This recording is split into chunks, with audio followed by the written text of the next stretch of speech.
Hello, welcome into our workshop on writing antagonists who drive the plot. There's a moment in every story when somebody says no. The hero wants something. Maybe she wants to save the family farm. Maybe he wants to bring his daughter home. Maybe she wants to solve the murder before the killer reaches the next name on the list. The want can be large enough to shake a kingdom or small enough to fit across a kitchen table. But somewhere in that story, somebody or something plants its feet and says, "No, you cannot have it." That no is where your story begins to pull.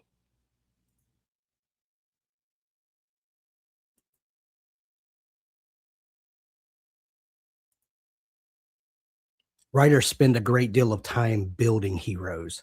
We know what our protagonist looks like. We know the song playing on the radio the first time he got his heart broken. We know what he orders at the coffee shop and what he keeps hidden in the back of the closet. Then we turn to the antagonist and write something like, "He is evil and wants power." And we wonder why the middle of the book feels like wet cardboard. The problem is pressure. The protagonist can only show us who he is when something pushes hard enough to make the easy answer impossible. Without that pressure, he can walk straight toward what he wants. That may be a pleasant afternoon. It's not much of a story. Think about the stories that have stayed with you. You remember the hero, of course, but you also remember the wall the hero had to climb. You remember the person who kept moving the finish line.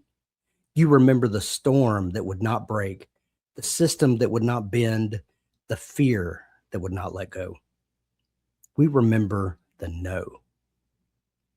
In workshop number 3, we built protagonist around 3 parts of an inner engine: desire, wound, lie.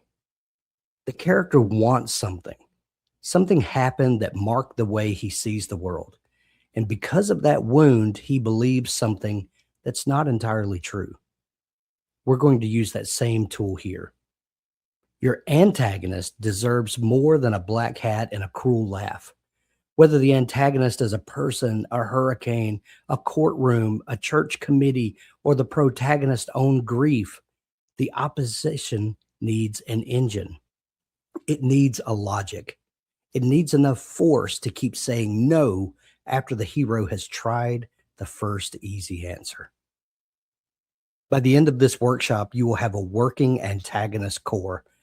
You will know what your antagonist desires, what wounded him, what lie grew from that wound, and what truth he refuses to face. You will know why his desire cannot coexist with the hero's. You will know what he wins near the middle of the book. And you'll know how the pressure rises from scene to scene instead of disappearing for 60 pages while everybody travels and talks. The workshop is broken into 4 sessions. You can watch them straight through, or you can stop after each one and put the tool to work in your own story. I would rather give you something you can use than bury you under an hour of theory and send you away with a page full of notes you never open again. So keep a notebook nearby. Keep your Dabble project open if you have one, and keep your antagonist where you can see him. One more thing before we begin.